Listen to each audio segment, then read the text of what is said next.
ആകാശഗംഗയുടെ പുതിയൊരു വീഡിയോയിലേക്ക് എല്ലാവർക്കും സ്വാഗതം. ഇന്നത്തെ വീഡിയോയിൽ 2025 വിഷു മുതൽ ഒരു വർഷത്തേക്കുള്ള വിഷുഫലമാണ് പറയുന്നത്.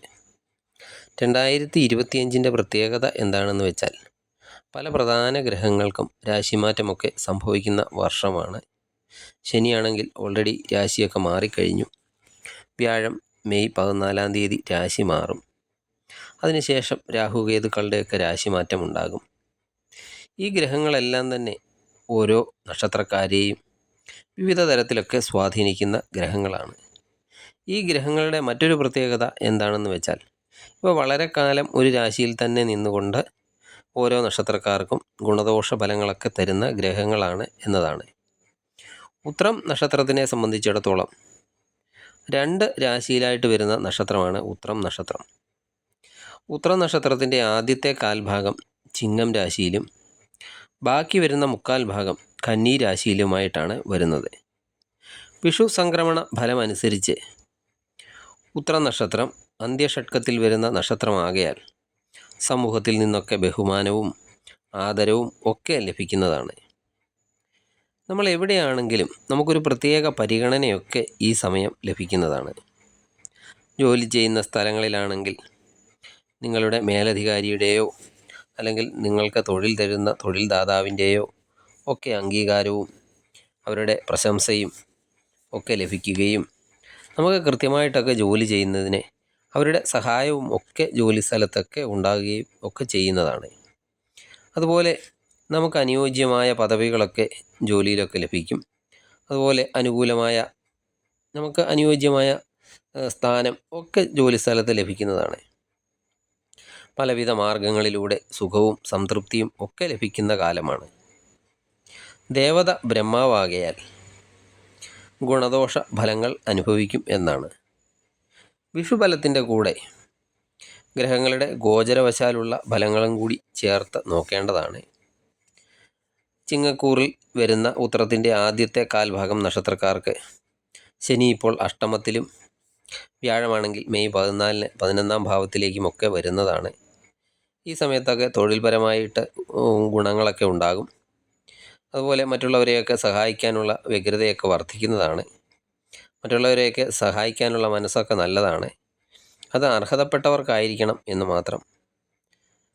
അതുപോലെ ധനപരമായിട്ടൊക്കെ തടസ്സമൊക്കെ ഉള്ളവർക്കാണെങ്കിൽ അതൊക്കെ മാറുന്നതാണ്. പലവിധ മാർഗങ്ങളിൽ നിന്നൊക്കെ നിങ്ങൾക്ക് ധനമൊക്കെ ലഭിക്കുന്നതാണ്. ജോലി ചെയ്യുന്നവരൊക്കെ ജോലി സ്ഥലത്തൊക്കെ കൂടുതൽ ഗുണഫലങ്ങളൊക്കെ ലഭിക്കുന്നതിന് വേണ്ടി കൂടുതലൊക്കെ പ്രയത്നമൊക്കെ ആവശ്യമായി വരുന്നതാണ്. അതുപോലെ എന്ത് കാര്യവും ഈ സമയത്ത് നേടുന്നതിന് വേണ്ടി ഒരു പ്രാവശ്യത്തിന് പകരം ഒന്നിലധികം പ്രാവശ്യമൊക്കെ ശ്രമങ്ങളൊക്കെ ചെയ്യേണ്ടതായി വരുന്നതാണ്. അതുപോലെ ധാരാളം യാത്രകൾ ജോലി സംബന്ധമായും അല്ലാതെയും ഒക്കെ ധാരാളം യാത്രകളൊക്കെ ഉണ്ടാകുന്നതാണ്. യാത്രകളിലൊക്കെ അല്പം ദുഃഖവും ദുരിതവും ഒക്കെ ഉണ്ടായേക്കാം. യാത്രകളിലൊക്കെ ശ്രദ്ധയൊക്കെ പുലർത്തേണ്ടതാണ്. അതുപോലെ സമൂഹത്തിലൊക്കെ ഇറങ്ങി ഓരോ കാര്യങ്ങൾക്ക് വേണ്ടിയൊക്കെ പ്രവർത്തിക്കുന്നതിനുള്ള അവസരങ്ങളൊക്കെ ഈ സമയത്ത് ലഭിക്കുന്നതാണ്. തിരക്കുകളൊക്കെ അല്പം കൂടുന്ന സമയമായതിനാൽ നിങ്ങളുടെ കുടുംബവുമായിട്ടൊക്കെ ചിലവഴിക്കാനുള്ള സമയക്കുറവൊക്കെ ഉണ്ടാകും.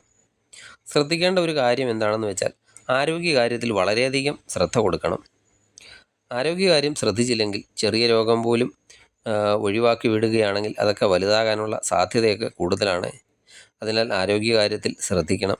നിലവിൽ എന്തെങ്കിലും അസുഖമൊക്കെ ഉള്ളവർക്ക് ആ ചികിത്സയൊക്കെ കൃത്യമായിട്ട് തന്നെ നടത്തുകയും മരുന്നൊക്കെ കൃത്യസമയങ്ങളിലൊക്കെ കഴിക്കുകയും ഒക്കെ ചെയ്യേണ്ടതാണ്. അടുത്ത കന്നിക്കൂറിൽ വരുന്ന ഉത്തര നക്ഷത്രക്കാർക്ക് അവർക്കും തൊഴിൽപരമായിട്ടൊക്കെ നേട്ടം ഉണ്ടാകുന്നതാണ്. തൊഴിൽപരമായി നേട്ടം ഉണ്ടാക്കുന്നതിന് വേണ്ടി അല്പം കൂടുതൽ പ്രയത്നമൊക്കെ നടത്തേണ്ടതാണ്. അതുപോലെ സാമ്പത്തികമായ നേട്ടവും നല്ലതുപോലെ ഉണ്ടാകുന്നതാണ്.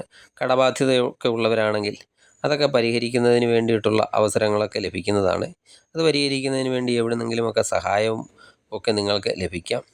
പലവിധ മാർഗങ്ങളിലൂടെയൊക്കെ ധനം ലഭിക്കുന്നതാണ്. അതുപോലെ പുതിയ വാഹനവും പുതിയ ഗ്രഹവും ഒക്കെ വാങ്ങാനുള്ള യോഗമൊക്കെ ഉള്ള സമയമാണ്. പ്രത്യേക ഒരു കാര്യമെന്ന് വെച്ചാൽ വാഹനമൊക്കെ കൈകാര്യം ചെയ്യുമ്പോൾ അല്പം ശ്രദ്ധിക്കണം.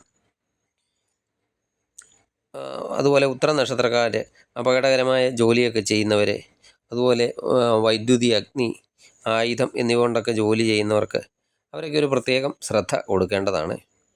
അതുപോലെ തർക്കങ്ങളൊക്കെ ഉള്ളവരാണെങ്കിൽ അതിൽ നിന്നൊക്കെ വിജയം ഉണ്ടാകുന്നതാണ്. ഈ കന്നിക്കൂറിൽ വരുന്ന ഉത്തര നക്ഷത്രക്കാരും ആരോഗ്യകാര്യത്തിൽ നല്ല ശ്രദ്ധ കൊടുക്കണം. ചെറിയ അസുഖം പോലും വലുതാകാനുള്ള സാധ്യത ഉള്ളതിനാൽ സമയാസമയങ്ങളിലൊക്കെ മരുന്നൊന്നും മുടക്കരുത്. നിങ്ങൾക്ക് കൂടുതൽ ഗുണഫലങ്ങളൊക്കെ ലഭിക്കുന്നതിന് വേണ്ടി ശനിയാഴ്ചകളിൽ ശാസ്താക്ഷേത്രത്തിൽ നീരാഞ്ജനം വഴിപാട്, എള്ളുതിരി വഴിപാടൊക്കെ നടത്തുക. അതുപോലെ വ്യാഴാഴ്ച തോറും വിഷ്ണു ക്ഷേത്രത്തിൽ വിഷ്ണുവിന് അനുയോജ്യമായ വഴിപാടുകളൊക്കെ ചെയ്യുക. അതുപോലെ ചിങ്ങക്കൂറിൽ വരുന്ന നക്ഷത്രക്കാർ ശിവക്ഷേത്രത്തിൽ ശിവന് പിൻവിളക്ക്, ധാര എന്നീ വഴിപാടുകൾ നടത്തുക. കന്നിക്കൂറിൽ വരുന്ന ഉത്തര നക്ഷത്രക്കാർ കൃഷ്ണക്ഷേത്രത്തിൽ തുളസിമാല, നെയ്വിളക്ക് എന്നീ വഴിപാടുകളൊക്കെ നടത്തുക. ഇതൊക്കെ നടത്തിയാൽ നിങ്ങൾക്ക് കൂടുതൽ ഗുണഫലങ്ങളൊക്കെ ലഭിക്കുന്നതായിരിക്കും. നിങ്ങൾക്ക് ഈ വീഡിയോ ഇഷ്ടമായാൽ ലൈക്ക് ചെയ്യുക. സബ്സ്ക്രൈബ് ചെയ്യാതെ കാണുന്നവരാണെങ്കിൽ ദയവായി സബ്സ്ക്രൈബ് ചെയ്ത് കാണുക. മറ്റൊരു വീഡിയോയുമായി വീണ്ടും കാണാം. നന്ദി, നമസ്കാരം.